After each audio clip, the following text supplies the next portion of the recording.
Ah oui, il n'y a pas de bail de 99 ans? Il y aurait pas, il paraît. Ah oui, d'accord, donc faut vérifier ça. Moi, il me semblait avoir... j'ai lu le bouquin de Mullins que j'ai trouvé passionnant sur la réserve fédérale. Mullins est devenu depuis un antisémite notoire, il faut le savoir, parce que si on ne le dit pas, on est un affreux. Donc je le dis. Ça n'a rien à voir, puisque le bouquin n'est pas antisémite du tout. Mullins, c'est quelqu'un qui a travaillé sur la réserve fédérale et qui a fait un bouquin passionnant qui s'appelle Les secrets de la réserve fédérale, un gros bouquin vert. Je veux vous dire, c'est super important pour comprendre ce qui se passe aujourd'hui. Super important, un travail de fourmi à retrouver les articles de journaux dans lesquels tel acteur qui faisait partie du complot de 1913 s'est lâché. Il a avoué, quand il a parlé à un journaliste, il a dit un truc important qu'il avait caché jusque-là, et dans ce journal, c'est sorti, hop, il prend cette pièce de puzzle, et il a assemblé comme ça, il a réagencé toutes les pièces du puzzle pour comprendre comment s'était passé le complot de la réserve fédérale, parce que là, c'est vraiment un énorme et épouvantable complot. En tout cas, dans l'état actuel de mes connaissances, je pense que c'est vraiment un complot dramatique pour l'humanité tout entière. Et il me semble que c'est dans Mullins que j'ai lu que c'était un bail de 99 ans. Donc, à vérifier, hein, on peut se tromper là-dessus. De toute façon, c'est... D'une façon générale, moi et les autres, je cherche. C'est-à-dire que je sais que je me trompe. Il y a des tas d'endroits où je me trompe. Simplement, je ne sais pas encore les endroits où je me trompe. Dès que je me trompe, je change, je m'adapte. Et ayant découvert mon erreur, je progresse, je me trompe moins.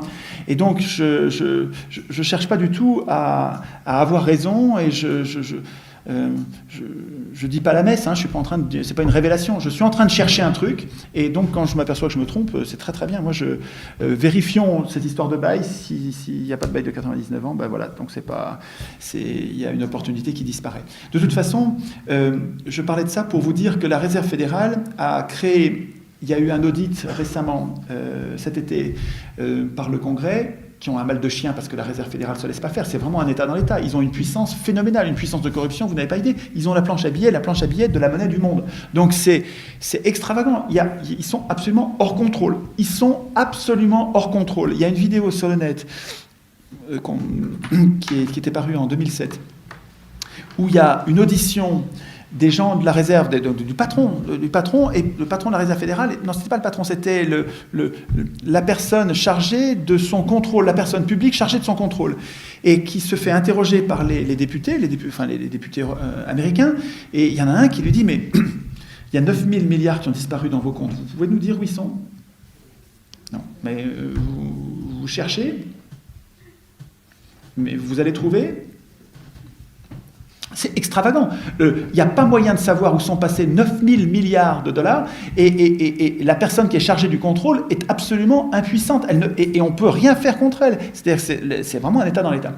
Et ce que je voulais vous dire, c'est qu'il y a eu donc un audit qu'ils ont fait tant bien que mal cet été, et ils ont découvert qu'en 2008 et 2009, en 2 ans, la Fed a créé, en plus de tout ce qu'on savait, a créé... Et c'est pas tout, mais a créé 16 000 milliards de dollars à taux zéro pour toutes les banques du monde entier. C'est-à-dire le ramassis de crapules de toutes les banques du monde. Vous prenez toutes les crapules du monde, parce que c'est un cartel ce truc-là. Et la Fed, pour qu'ils ne fassent pas faillite, les a arrosés de... Je vous demande de vous souvenir de ça pour le jour où un membre de notre gouvernement soi-disant socialiste va nous dire « Non, mais on n'a pas l'argent, et quand on va dire « Mais vous pourriez le créer », il va dire « Non, mais monsieur, vous n'êtes pas raisonnable, vous n'êtes pas responsable, monsieur, vous voulez de l'inflation ?» Pendant ce temps, pendant qu'on vous dit il faut baisser les retraites, il faut baisser les cotisations sociales, il faut baisser les prestations sociales, il faut baisser tous les services publics, il faut privatiser, il faut vendre tous les bijoux de famille de la République, pendant qu'on vous dit ça pour économiser quelques milliards, pendant ce temps, les banques entre elles, ceux qui devraient être en tôle parce qu'ils sont en faillite crapuleuse, hein, les banques entre elles font marcher la planche à billets, vous savez, celle qu'il ne faut pas faire marcher, même un tout petit peu, sinon on crée de l'inflation.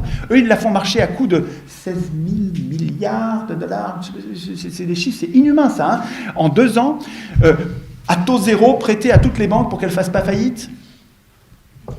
C'est les mêmes banques. Alors qu'est-ce qu'on peut faire? Moi, je ne vois rien d'autre. Excusez-moi, je suis désolé, c'est l'antienne d'Étienne. Je n'ai pas d'autre solution, parce qu'on est dans un piège absolu. Tout est verrouillé. Hein. Je n'ai pas d'autre solution que d'écrire nous-mêmes notre Constitution.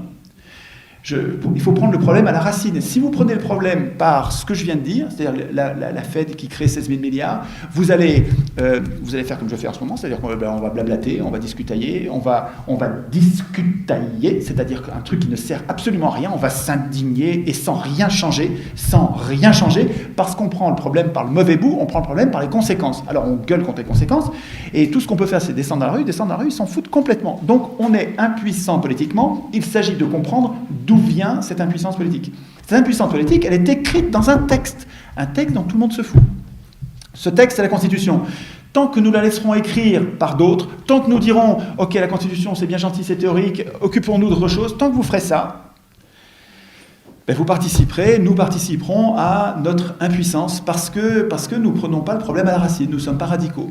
Je sais bien que ça ne donne pas la solution pour demain, mais je crois que ça donne la solution pour après-demain. Parce que si, là, je ne sais pas combien vous êtes, je crois 50, 100, si en sortant, vous arrivez à convaincre 2 personnes que la cause des causes, c'est-à-dire le truc sur lequel nous devrions nous battre, c'est on ne veut plus de professionnels de la politique dans la prochaine constituante. C'est-à-dire que la prochaine fois qu'on va se révolter comme les Tunisiens, comme les Égyptiens, comme les gens qui se révoltent contre leurs tyrans, à chaque fois, ils élisent l'Assemblée constituante, c'est-à-dire qu'ils nomment leur Assemblée constituante parmi les professionnels de la politique. Donc, c'est reparti, rebelote. Pourquoi ils ont fait ça? Parce qu'ils n'ont pas réfléchi au truc avant.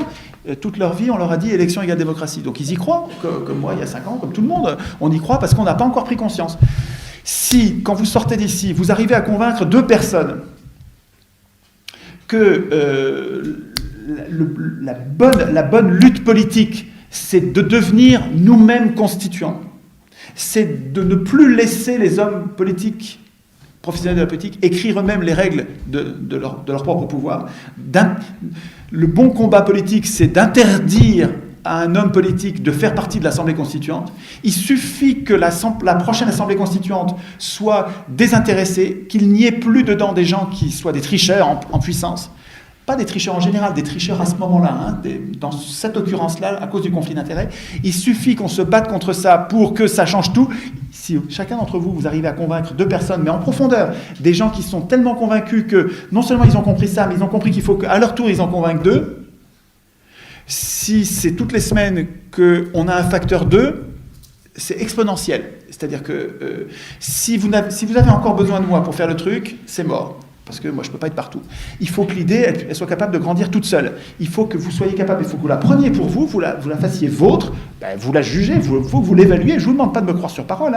Il faut me rentrer dans l'art. Si vous trouvez qu'il y a une faille, un truc qui ne va pas, allez-y. Est-ce qu'il y a des objections, un truc qui ne marche pas, une mauvaise idée, l'idée n'est pas bonne. Si vous avez l'impression, n'hésitez pas. Mais une fois que l'idée est bonne, qu'elle est robuste, elle est simple, elle est forte, elle va tout changer.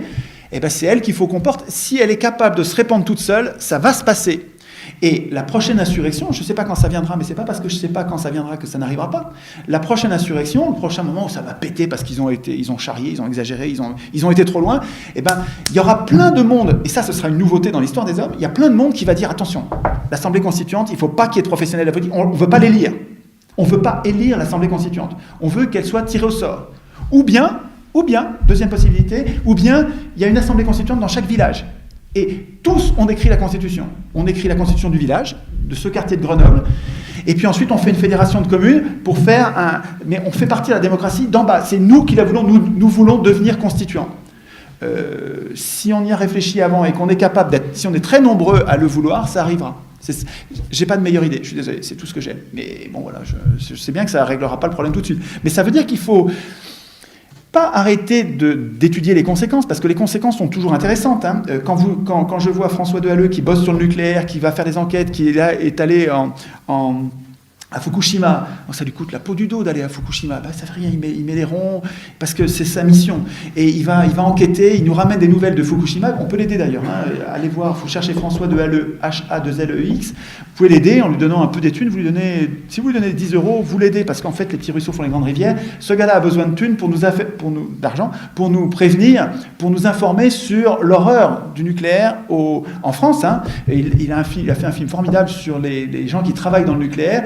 Donc, si vous voulez, Je ne dis pas qu'il faut abandonner, évidemment, cette résistance sur les conséquences. Nous avons besoin de tous ces résistants sur les différentes conséquences. Je dis juste que chacun de ces résistants et ceux qui les soutiennent devraient intégrer en plus, c'est pas contradictoire ce que je dis, c'est complémentaire, devraient intégrer en plus une priorité absolue pour le jour où on va avoir la possibilité de désigner une assemblée constituante. Il ne faut pas qu'elle soit élue.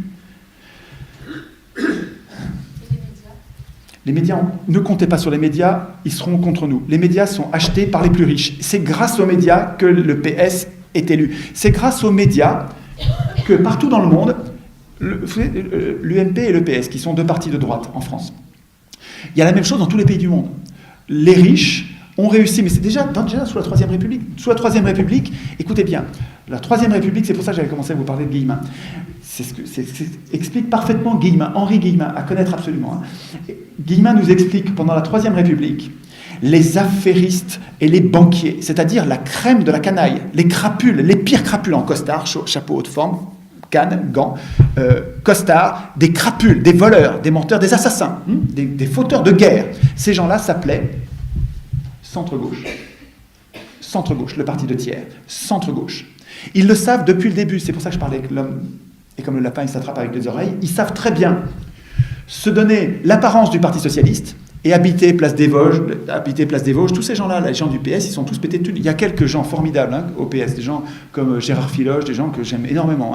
Jacques Généreux, qui était au PS, c'est quelqu'un de bien. Mais Généreux est parti, et Filoche devrait partir aussi. C'est un parti de gredins. La plupart des hiérarques, peut-être pas les militants, mais les chefs du Parti socialiste sont tous des gens très riches, qui travaillent pour les très riches, qui travaillent pour les banques. Hollande est allé dire à la Cité de Londres, mais n'ayez rien à craindre, regardez ce qu'on a fait depuis 81. Je vous jure, vous avez vu la vidéo de Hollande qui est allé à la City, parce que la City commençait à avoir peur. Les socialistes et les communistes, il va y avoir le communisme en France. La City avait peur. Les marchés, les dieux cruels que sont les marchés, dont nous sommes censés avoir peur, ces dieux, où tout a été organisé pour que nous en ayons peur, parce qu'on nous a mis dans leurs griffes, de façon non nécessaire et ruineuse. Les marchés financiers avaient peur du communisme. Et les Hollande est allé les rassurer en leur disant « Mais attendez, regardez qui nous sommes. Nous sommes des socialistes. » Il n'a pas fait les guillemets, mais il l'a dit. Je veux dire, les marchés ont tout de suite été rassurés parce qu'ils ont vu... Hollande leur a dit « Mais regardez, c'est nous qui avons privatisé. C'est nous qui avons mis en place les stock options. C'est nous qui avons mis en place les marchés financiers, c'est-à-dire le MATIF, c'est-à-dire le marché le plus spéculatif du monde. C'est nous qui avons mis en place toutes ces horreurs. C'est nous qui avons... c'est nous les socialistes qui avons, il n'a pas fait ça, mais c'est nous les socialistes qui avons désynchronisé les salaires et les prix.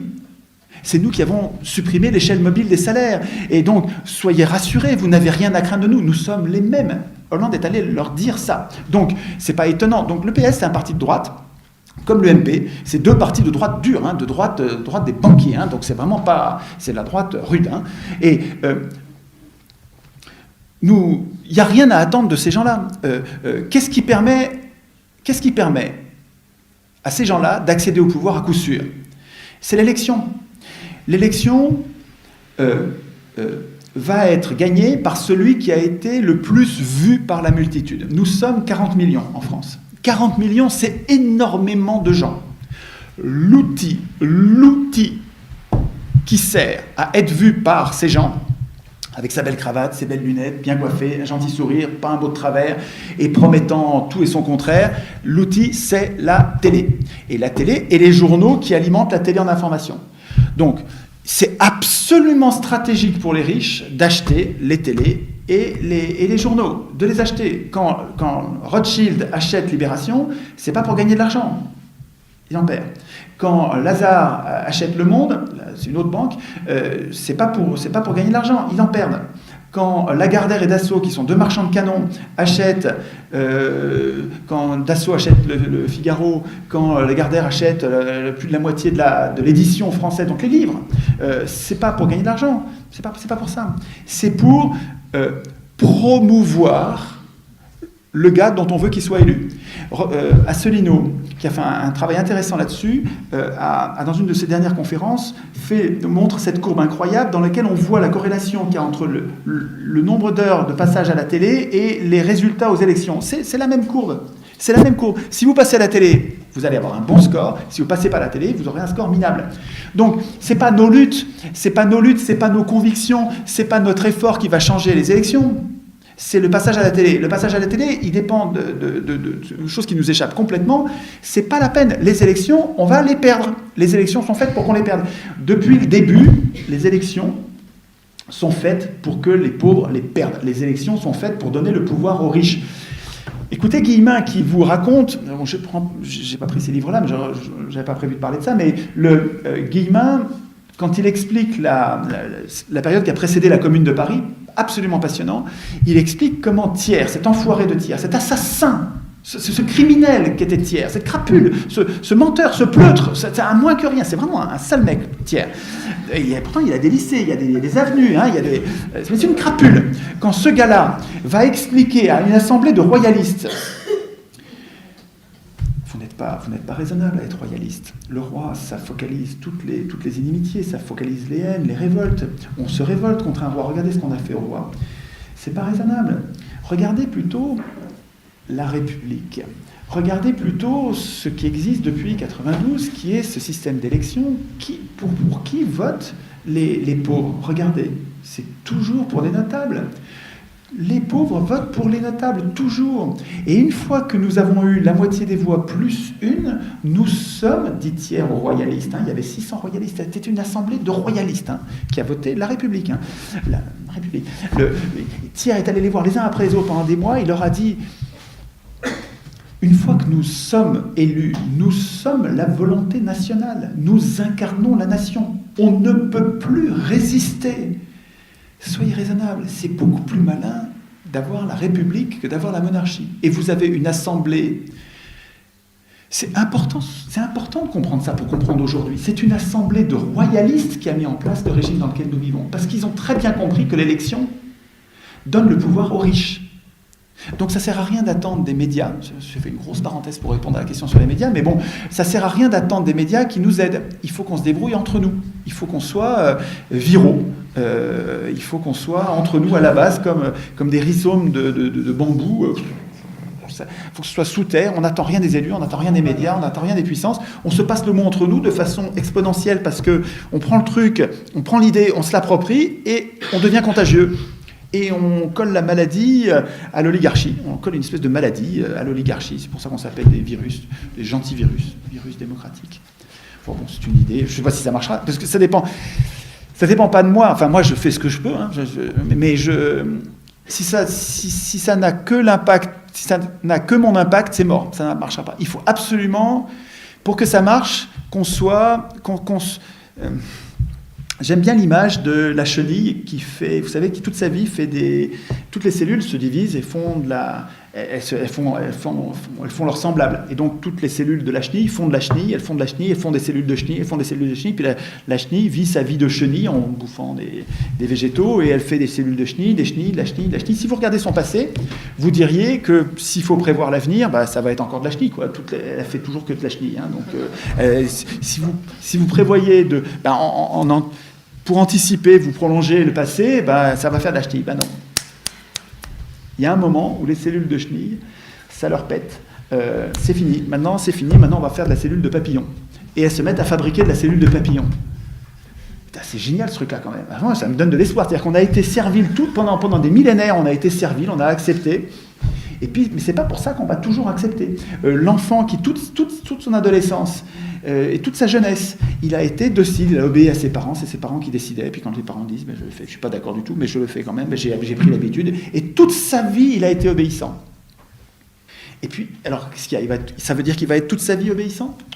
Il y a un moment, ça va lui prendre, et il va dire, mais c'est fini, moi je suis plus hétéronome, moi maintenant je suis autonome. Je vous aime bien, vous, mes élus là, vous étiez des gens très gentils, mais je veux plus d'élus. Voilà, les élus, j'en ai marre, je veux plus d'élus. Ni les élus de Dieu, les élus du peuple, les élus de... Au diable les élus, moi, ni Dieu ni maître, je veux être autonome. Voilà. Et c'est peut-être... Je me dis que peut-être, moi c'est ça que je vis intérieurement depuis quelques années, je vis à une espèce d'adolescence où je me dis je veux plus de représentants. En tout cas, si je veux des représentants, vous savez que le mot représentant c'est polysémique, ça a plusieurs sens en français, ça peut être soit un maître, soit un serviteur. Je veux bien des représentants s'ils sont mes serviteurs, donc je veux les tenir par la gorge, je veux les tenir, et puis qu'ils soient surveillés à tout moment. C'est-à-dire qu'on les contrôle avant, pendant, après le mandat, on les contrôle tout le temps, de façon à ce qu'ils restent nos serviteurs. Si c'est eux qui écrivent les règles, ils les écriront jamais. Bon, je suis intarissable là-dessus, je prends beaucoup trop de temps. Il faut que je m'arrête de parler, et puis il faut qu'on discute ensemble pour écrire. Il faut que vous réalisiez que vous êtes capable d'écrire vous-même les articles. Alors, je reviens à mon référendum d'initiative populaire. On ne pourra probablement pas écrire, on va avoir, je ne sais pas depuis combien de temps je parle, ça fait 1h30, putain mais qu'il est bavard, Chouard. Monsieur Chouard, vite fait, parce qu'après tout à y penser, je crois que vous avez déjà répondu, mais sur les référendums d'initiative populaire suisse, la Suisse est pas un modèle de démocratie. C'est une semi-démocratie, c'est-à-dire qu'ils peuvent se protéger contre les... Qu'est-ce que vous voulez dire si la Suisse était le paradis, on serait... Ah non, mais c'est pas un paradis, mais attendez, il n'est pas question de... Enfin, moi, j'ai jamais parlé de paradis, je n'imagine pas le paradis. Je cherche un régime politique dans lequel je puisse me protéger le corps social contre les abus de pouvoir. Est-ce que c'est dit de façon suffisamment puissante et consensuelle pour avoir votre accord? Je cherche un corps d'institutions qui permette... Je cherche un jeu d'institutions qui permette à un corps social, quel qu'il soit, de résister à d'éventuels abus de pouvoir.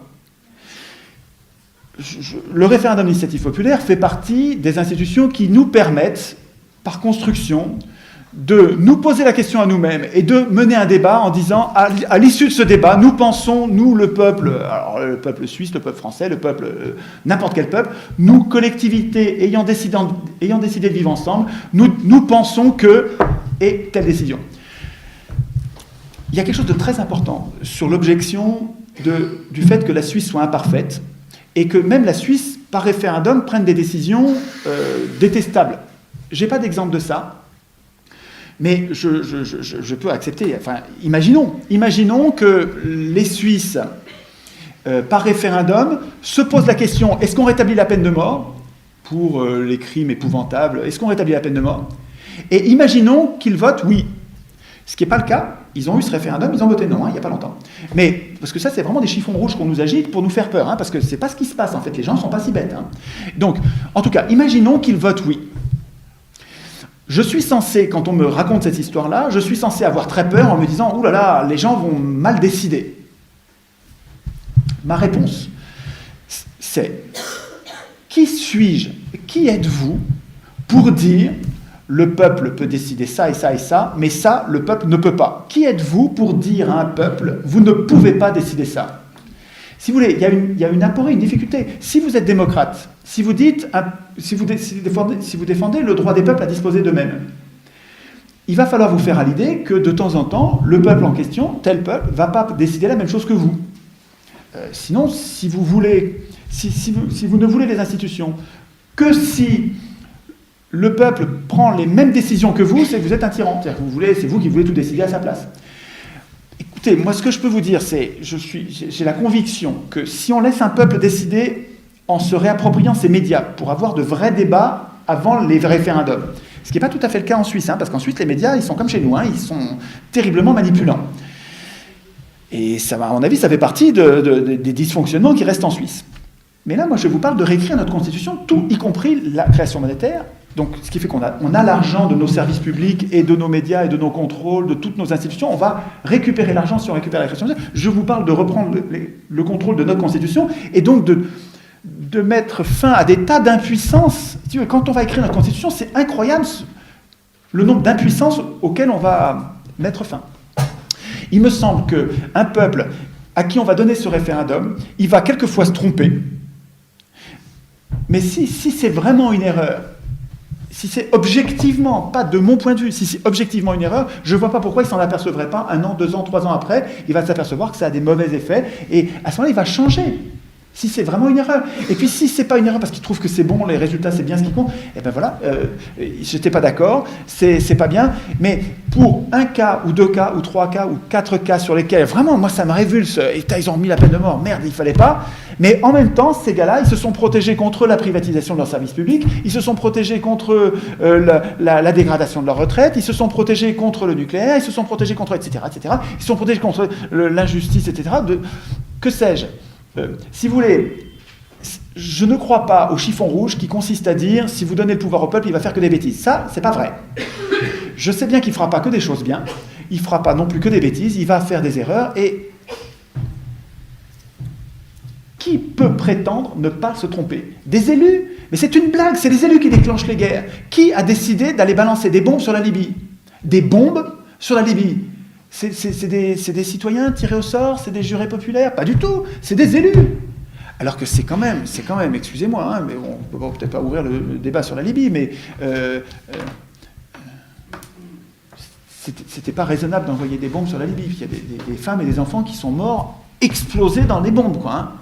Je ne sais pas si vous acceptez cette idée, enfin moi ça me paraît révoltant. Et je ne pense pas que des peuples feraient ça.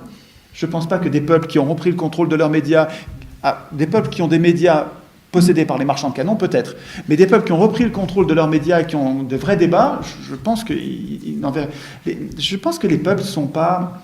Ils sont capables d'avoir des querelles de clochers, des querelles, des vraies bagarres, des bagarres idiotes, hein, mais pas des guerres. Une guerre, il faut une intendance d'État, il faut vraiment une organisation, une puissante organisation. Et il n'y a que les banques qui font ça, il n'y a que les banques et les industriels qui font les guerres. Nous, les humains, on est capables de faire des bagarres, des querelles, des batailles, mais pas des guerres. Les guerres, on les a que depuis qu'on a fabriqué des États et on a abandonné le pouvoir des États aux riches. Et les riches fabriquent... Écoutez Guillemin, vous allez voir, c'est extraordinaire. Vous allez avoir la guerre pendant la Révolution française, la guerre qu'ont menée les Girondins pour des raisons de politique intérieure. C'est des élus qui ont déclenché les guerres, là. La guerre de 92, les guerres de rapine qui ont consisté à aller voler la Belgique. Allez voler tout ce qu'il y avait. Prenez tout, disaient les grands créanciers de l'État. Prenez tout en Belgique. C'est pas les peuples qui ont décidé d'aller faire la guerre, c'est les plus riches qui ont décidé d'aller faire la guerre. Et Guillemin va vous expliquer que c'est la même chose en 1870, c'est la même chose en 1914, c'est la même chose en 1940. À chaque fois, c'est les riches qui font les guerres, les riches, mais pas les riches, pas nous sommes riches, hein. Je vous parle des ultra-riches, hein, des 1%, des industriels et les banquiers, la bande des Versaillais, des Thiers et des Girondins.